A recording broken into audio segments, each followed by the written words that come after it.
This is the 5th day of this January 1981 Toronto sesshin.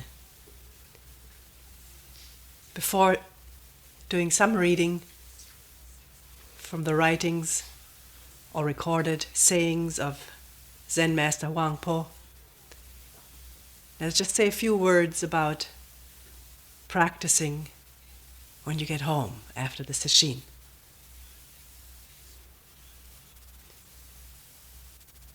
Although the warning should be given at this time too, that when the sitting starts again after Teisho, not to be concerned with what is going to happen after sesshin.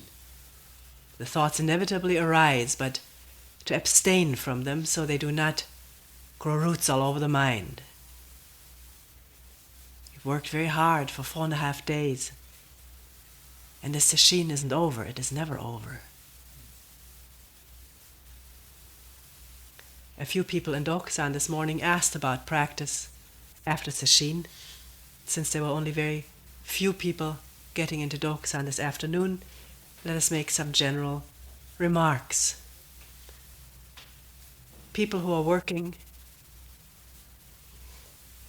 with inhalation and exhalation, either counting or experiencing inhalation and exhalation on the mat when you sit. As you get up, you do not continue that practice.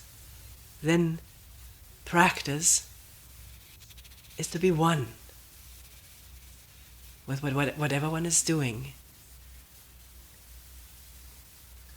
What does it mean to be one, or to become one? It means above all to realize how unone one is. Not always to have this idea in the mind, I must become one, and to keep pondering, how do I do this, how do I become one, and maybe how do I throw myself into something. But to see what is going on in the mind as one washes dishes, does some work which does not involve the mind, the thinking mind, and even then it's amazing how we're capable of doing several things at a time, doing something mechanically while we're dreaming, fantasizing, or arguing in our minds with somebody else. On top, we may still rehearse something musical we've heard that may also be going on, a record playing in the mind. I don't mean directly. And it's this possibility in our brain that several things go on mechanically at the same time, and none of them is really done completely. All of oneself, the totality of one's being involved in it. So, as one washes a dish, to be aware what's going on in the mind. And then is one feeling the texture of the dish, the water, the movement of the body? There's so much in that.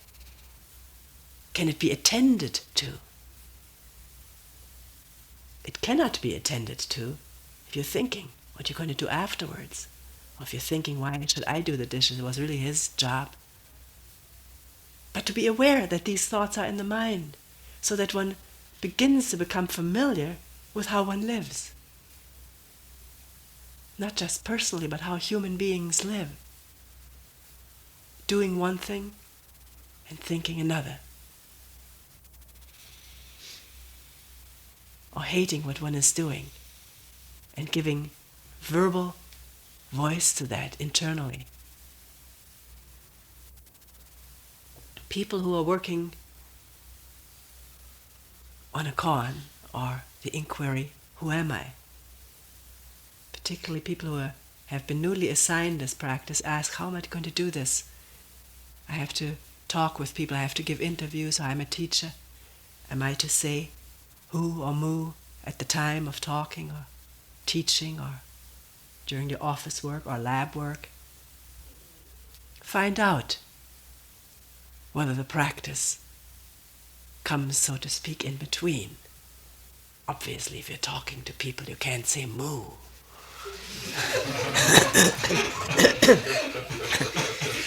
there would soon not be any people left to talk to.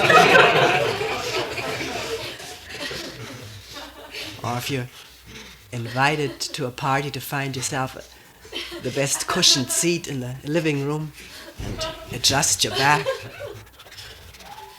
so you sit correctly, fold your hands and do your, well, obviously. Although people have done that and doesn't give Zen a good reputation.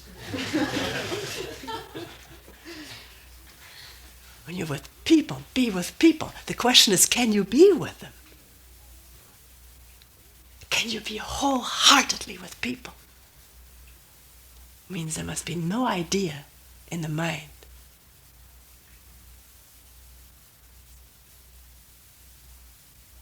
of these people, what they are, that they're shallow, that they're this or that. But tending to them. And the word attention is the word tender. To have a tender way of meeting people, which means no hard opinions. Always referring to what we call the mental bookkeeping about people, what they've done in the past, done to us, done to others. And then this slips as a screen before the eyes. And then we just are with the screen and not with the person. The person may have changed. Even the person may not have changed. If we approach this person freshly, newly, openly, then maybe there can be a real meeting. So, practicing questioning a koan, hu or mu, does just not only mean mu, like we do on the mat. Can there be the coming into being of the mu mind, the hu mind, the mind that does not know? Of course, it doesn't mean you ask the person over again, what was your name? I don't recognize you.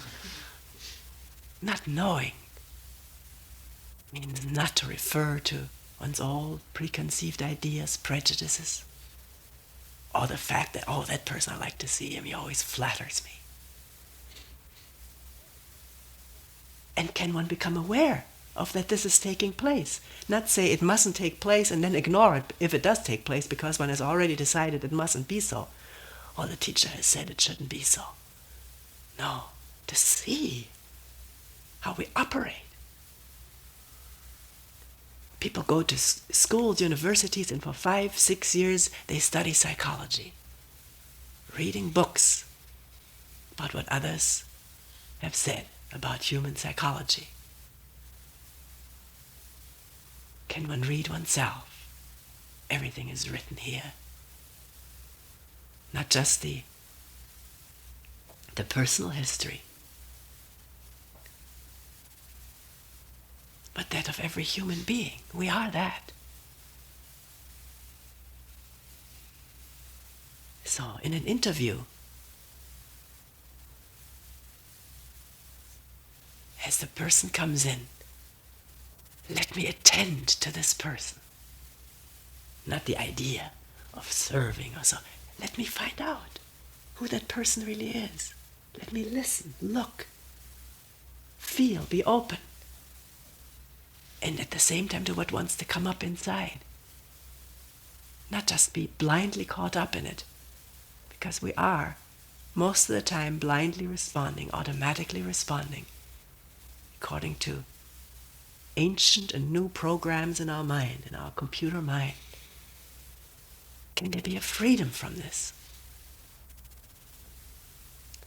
Freedom is attention, awareness, wakefulness, and a real urgency, yearning to see what is around us, to take off the blinders. Not just in looking at a beautiful flower or a tree or the sun sparkling on the snow. That's relatively easy to see, but even there, ideas come into mind. One immediately wants to express it in words or recite a poem or do something, take a picture. But to see other people, close and distant, with eyes that haven't seen before, that is the Wu mind at work. And if one lives like this in one's everyday life, then on the mat, Hu or Mu, not knowing it is the same way. Brings to mind a story. I may have mentioned it to one person in Doksan, please bear with it to hear it again. We were once attending a symposium, or she had asked me to speak at the symposium, and I was put up at the house of a poet of that university, an English professor, was also a poet, a great lover of haiku, and he was very interested in Zen, but from the poet's point of view and from the philosophy point of view. He did not practice, but is really very, very interested and enthused over Zen. And there had been other times when Zen people had been asked, and one time one of the contemporary Roshis had also been asked to come to that university to speak, and he had also been put up at the home of this professor poet. And it was a snowy day. He'd been outside shoveling the path, shoveling the snow, vigorous man. He came in, exhilarated from this work, and he said to the Roshi, "You know, I do Zazen too. I do the Zazen in motion, shoveling the snow. That is my Zazen." And the Roshi just shook his head. He said, no sitting Zazen, no moving Zazen.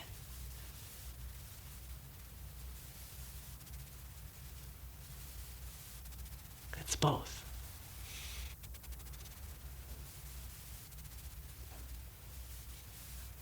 They go hand in hand.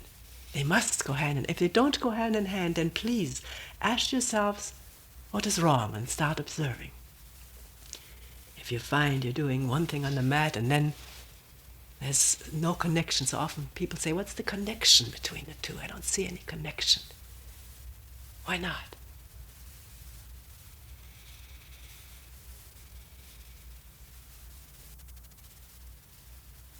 Or is it just a conceptual thing, a conceptual problem? And one doesn't even realize that one is more attentive, more sensitive.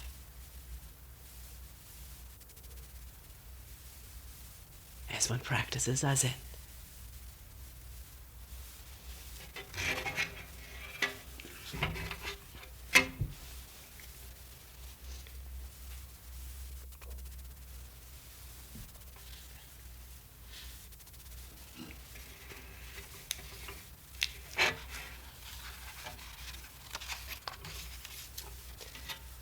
We'll read a few selections from the teaching of Huang Po on the transmission of the mind, translated by John Blofeld.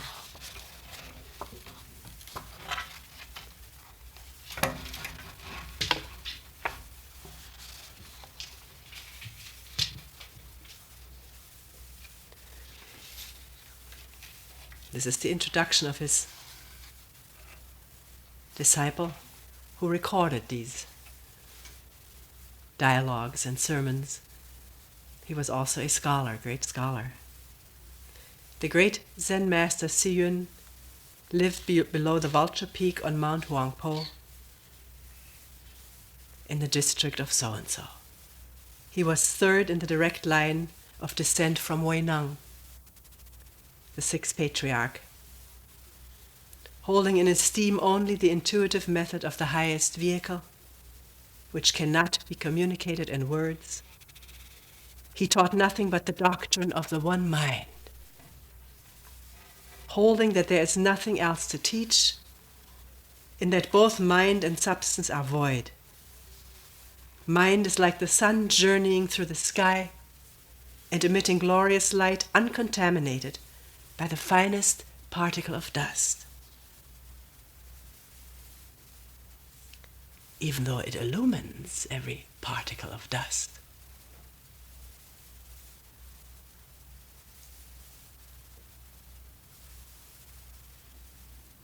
We get so upset when we come in touch with dust that we see it ourselves. Yet one must be grateful that one becomes aware of this and does no longer act blindly.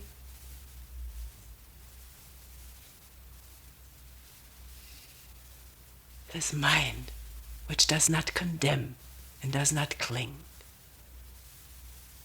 can one come in touch with it?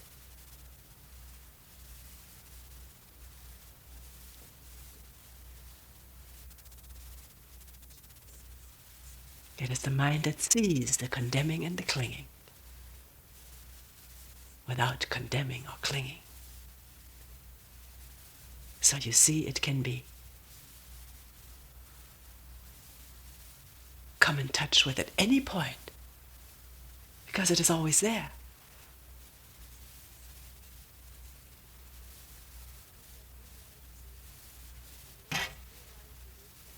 To those who have realized the nature of reality, there is nothing old or new, and conceptions of shallowness and depth are meaningless. Those who speak of it do not attempt to explain it, establish no sects, and open no doors or windows. That which is before you is it. Like Basui, time of his death. Look, look! What is it? What is it means, put it into a question. Don't say it is such and such, which means looking through the screen of the concept, of the known, of the memory, of the like and dislike.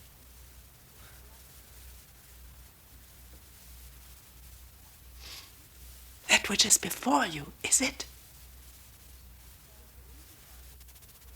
Begin to reason about it, and you will at once fall into error and into duality. Only when you have understood this will you perceive your oneness with the original Buddha nature. Therefore his words were simple, his reasoning direct, his way of life exalted, and his habits unlike the habits of other men. The disciple hastened to him from all quarters, looking up to him as to a lofty mountain. Through their contact with him awoke to reality. It's not so important to look up to a teacher as a lofty mountain. Much more important to see into the truth of oneself.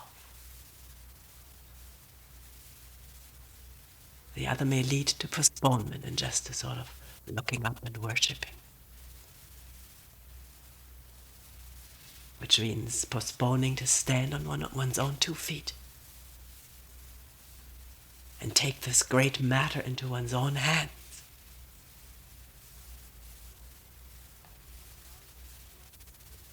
The crowds which flocked to see him, there were always more than 1,000 with him at a time. Really like to know how these teachers handled thousands of students. What were the logistics of that? Did they have sesshin? How did they make sesshin decisions? How it would be good to find a way of taking in more people.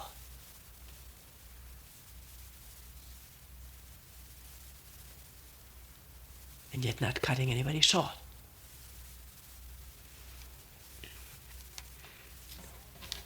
The Master said to me, all Buddhas and all sentient beings are nothing but the one mind, beside which nothing exists. This mind which is without beginning is unborn and indestructible. Unborn.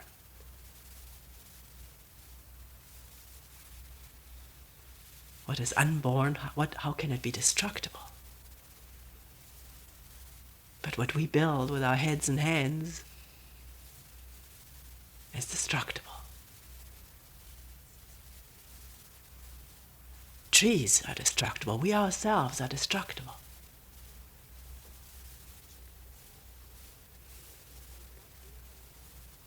It is not green or yellow, has neither form nor appearance.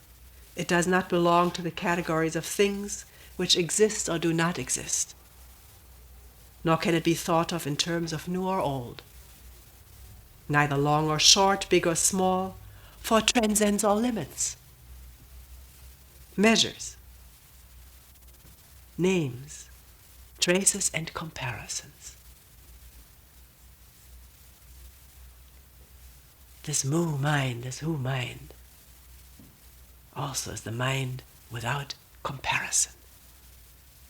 The mind beyond measure. To become aware how we are comparing incessantly ourselves with ourselves as we were or would be,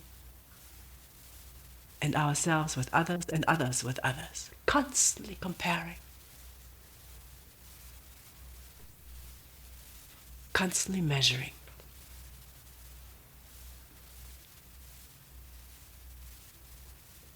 From which flow good feelings and bad feelings,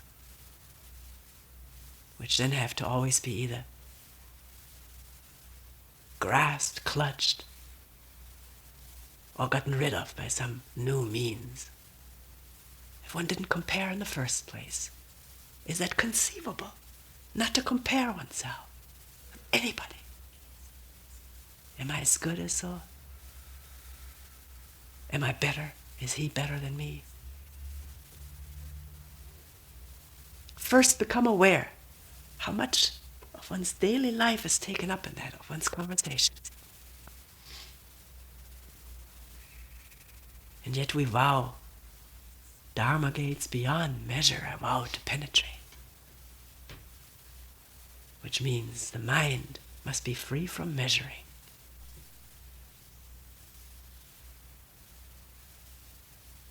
When there's no measure, there's no like or dislike. And yet clarity.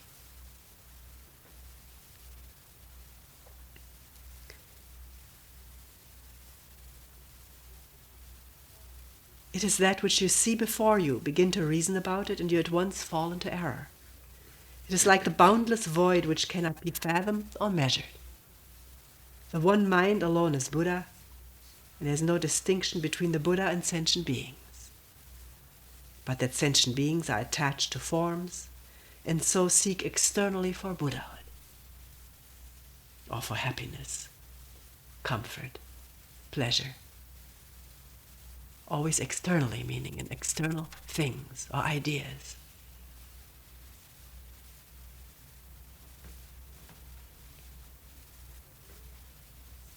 By their very seeking, they lose it. By their very seeking, they lose it.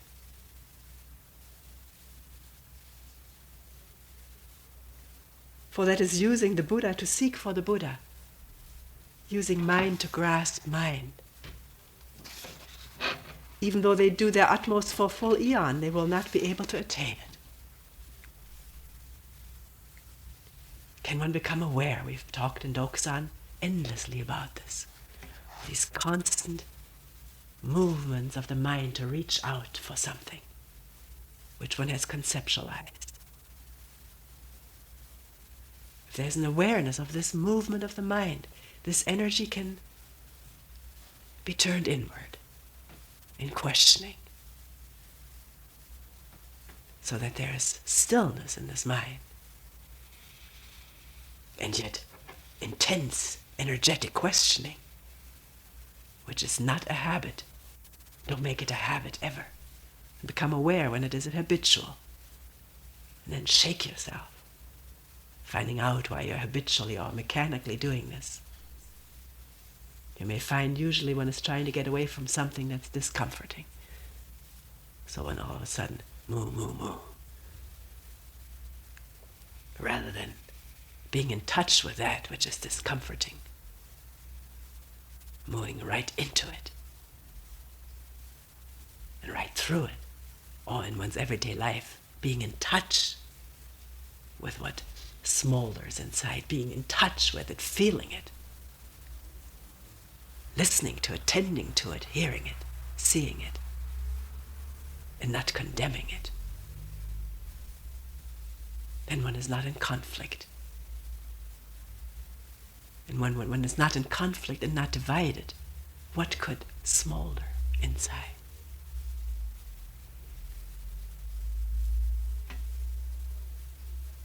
They do not know that if they just put a stop to conceptual thought and forget their anxiety, the Buddha will appear before them. For this mind is the Buddha, and Buddha is all living beings. It is easily said, forget your anxiety. We don't say that ever to anybody.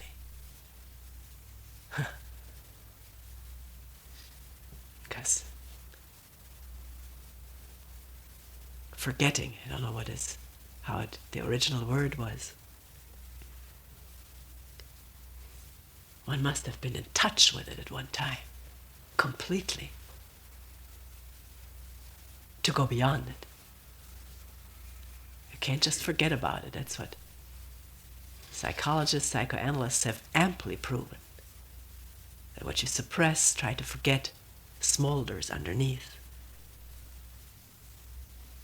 Takes on weird garments and reappears through the back door.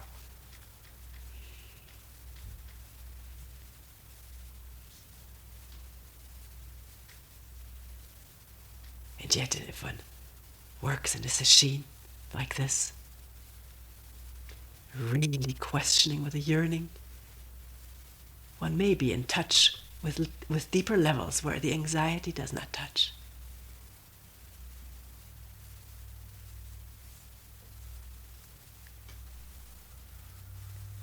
When there's a lot of energy, thoughts just cannot take root. And when there are no thoughts, where could there be anxiety? Where has there ever been an anxiety without a thought? About this or that. Not making it, not being good enough, not continuing. These are all thoughts. Do you realize that? These are thoughts.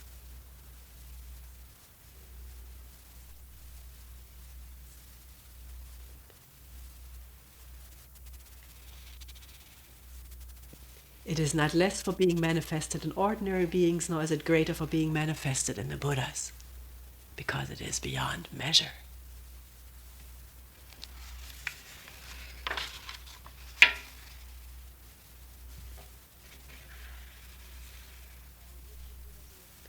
Our original Buddha nature is, in its highest truth, devoid of any atom of objectivity. It is void, omnipresent, silent, and pure.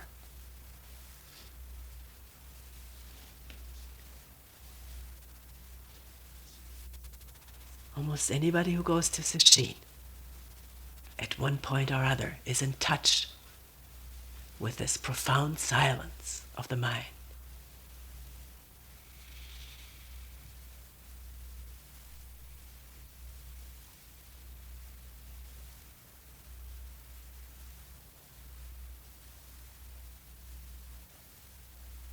If you ask, is this the silence? Well, then there's noise.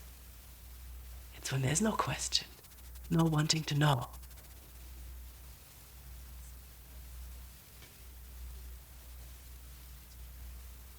Then one may discover that everything exists and lives and comes out of this silence.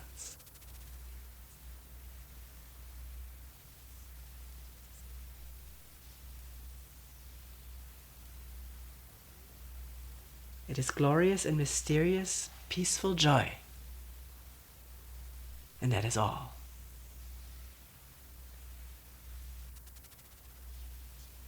You can say, as somebody said in Doksan, well, it isn't just that pretty. There's something wrong with this. It's true enough to keep saying everything is just mysterious, peaceful joy. It's ignoring what goes on in our life. I think it has been said sufficiently here not to ignore anything. And yet, unless one is in touch with this mysterious, deep silence, which is joy, how can one live a life without conflict? In spite of the drudgery of the everyday life, the difficulties, the problems that are thrown up incessantly, can one move with them and through them? Not carry them all in a bag, in a knapsack with one all the time.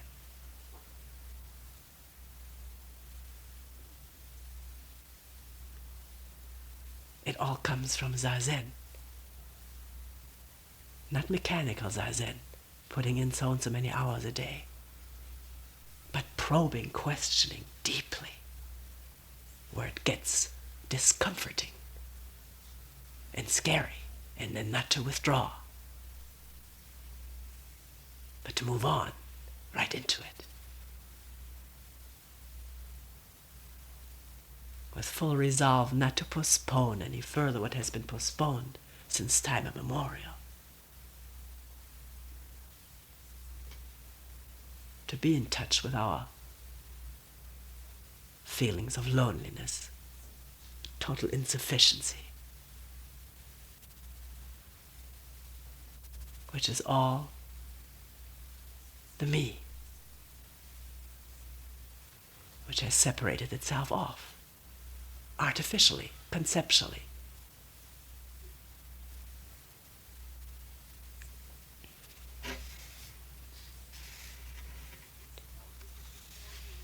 That which is before you is it in all its fullness, utterly complete. There's naught beside. Even if you go through all the stages of a bodhisattva's progress toward Buddhahood, and these have been listed in scriptures, different stages, I think 10 or 100, of a bodhisattva's progress toward Buddhahood, one by one, when at last, in a single flash, you attain to full realization, you will only be realizing the Buddha nature which has been with you all the time. And by all the foregoing stages, you will have added to it nothing at all. You will come to look upon these eons of work and achievement as no better than unreal actions performed in a dream.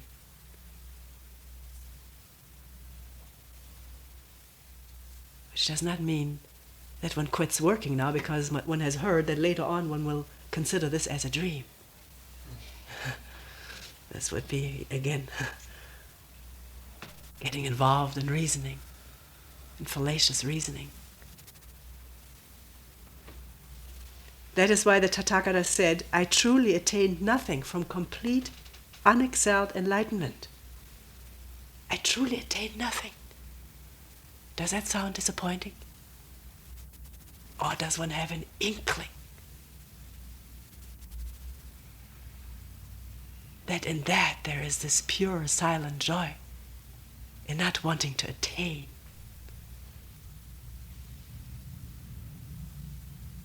In not wanting to be this, be that, become this or that. One can only marvel, or I don't know what word to use, to think that anybody could be running for the office of President of the United States. Or that the man who is now going out could nothing but breathe a sigh of relief at leaving that office. Always want to attain the highest.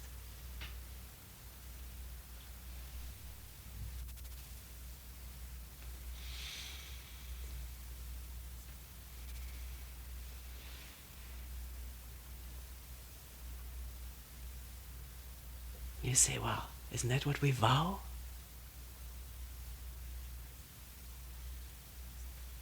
You got to find out for yourself in sitting what it is that is waste of energy, leading you outward, dispersing the energies, keeping the small mind in motion, and what it is when this mind is still. The Buddha sat for 6 years and he said, I attained nothing from complete unexcelled enlightenment. This is why it is called complete enlightenment. When there's nothing to attain, then one is everything. Beyond all measure, beyond all comparison, beyond all envy or greed or acquisitiveness, and beyond all fear of losing. What is there to lose?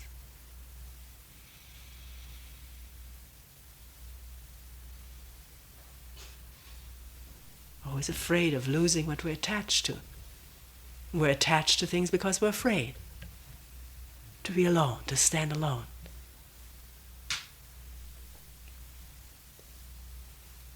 Is it possible for two human beings who live together, husband and wife, or whatever name you may give the relationship, to live together, tending to each other, and not have any feelings of possessiveness, mutual possessiveness? No desire, overt or sub rosa, to dominate the other. To live as two free human beings with great affection. No chains. And to become aware of the subtle chains one puts around each other.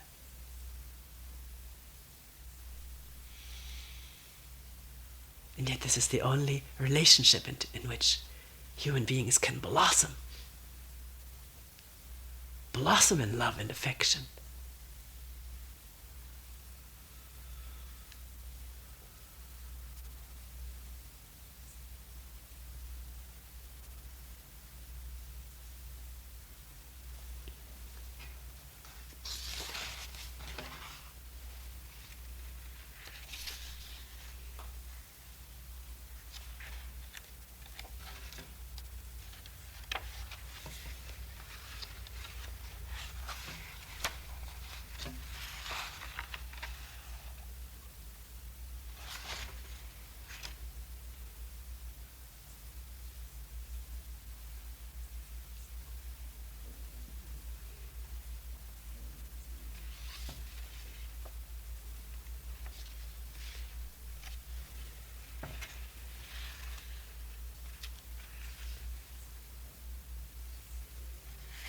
One day I brought a statue of the Buddha, and kneeling respectfully before our master, I begged him to bestow upon me a sacred honorific, a sacred name. Peisu, he cried. Yes, master. How is it that you still concern yourself with name? All I could do was to prostrate myself in silence.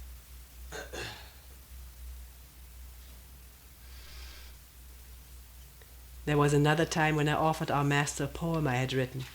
He took it in his hands, but soon sat down and pushed it away. Do you understand? He said. No, master. But why don't you understand? Think a little. Things could be expressed like this with ink and paper. What would be the purpose of a sect like ours? My poem ran as follows. When his master bequeathed him mind intuition, he of great height with a pearl on his forehead, dwelt for 10 years by the river of Sichuan. Now like a chalice borne by the waters, he has come to rest on the banks of the Chang. 1,000 disciples follow behind him, with dragon mien glorious. I hadn't really read this before. Actually made a little line before then, but this is great.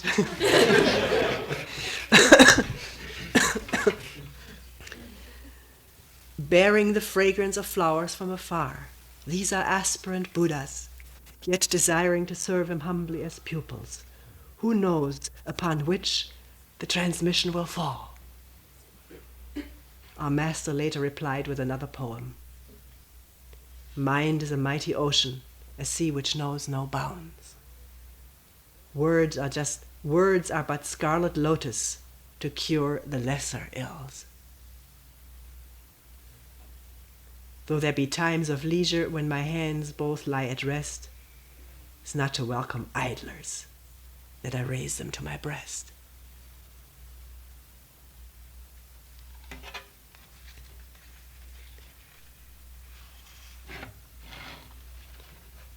And just the last half page of this book.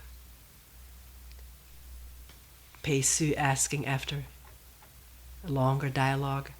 But how can we prevent ourselves from falling into the error of making distinctions between this and that? Now be sure this doesn't mean that one doesn't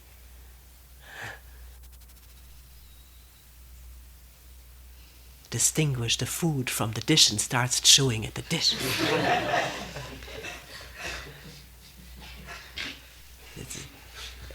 Your brain won't make that mistake unless there's something out of whack.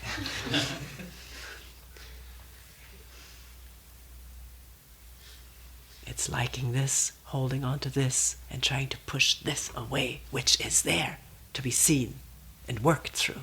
This is what it means.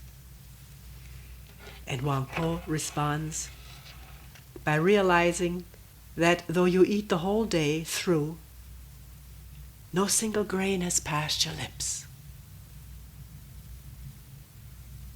Eat the whole day through, no single grain has passed your lips.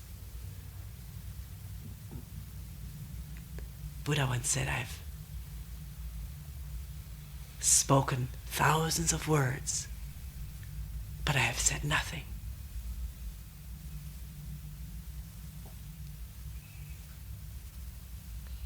This is this Mu mind, which doesn't know and doesn't cling and doesn't allow traces to be imprinted upon it, because it is attentive. In inattention we chalk up plenty up there. But when there's attention, there's no need to do that. One attends completely and then one drops it. And the mind is fresh.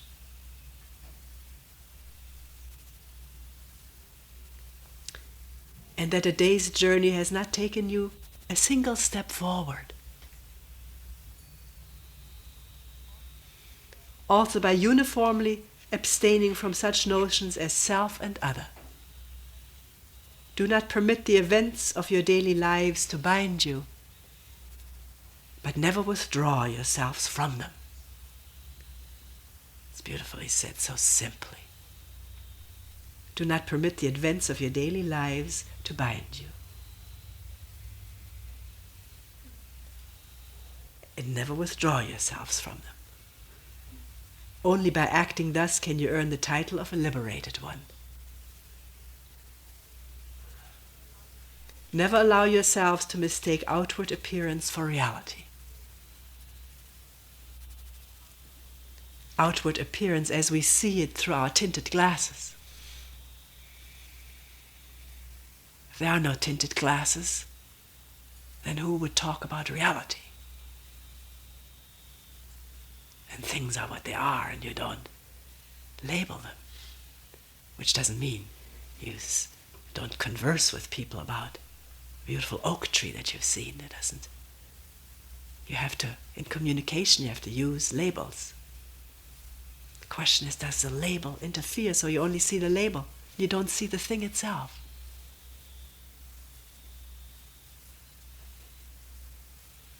Remember, it happened once.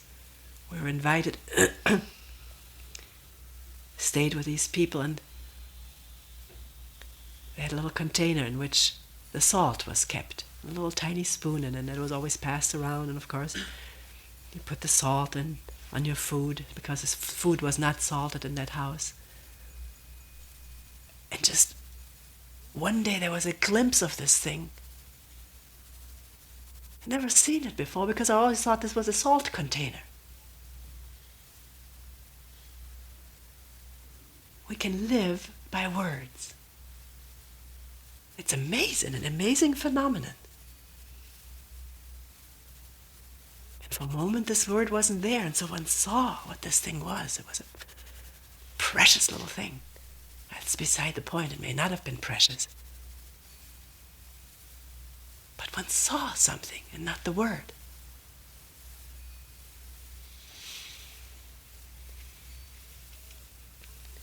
Avoid the error of thinking in terms of past, present, and future. We've talked about this quite repeatedly. Always referring to what has happened and then fearing it will happen again, or hoping that it will happen again, in which way we create the past, present, and future.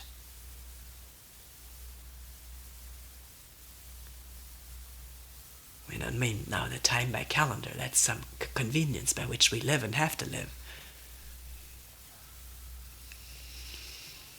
The past has not gone. The past has gone. Unless we carry it with us. The past has gone, the present is a fleeting moment. The future is not yet come. When you practice Zazen, sit in the proper posture, stay perfectly tranquil. Do not permit the least movement of your minds to disturb you. The sitting tranquil is not just an arbitrary rule.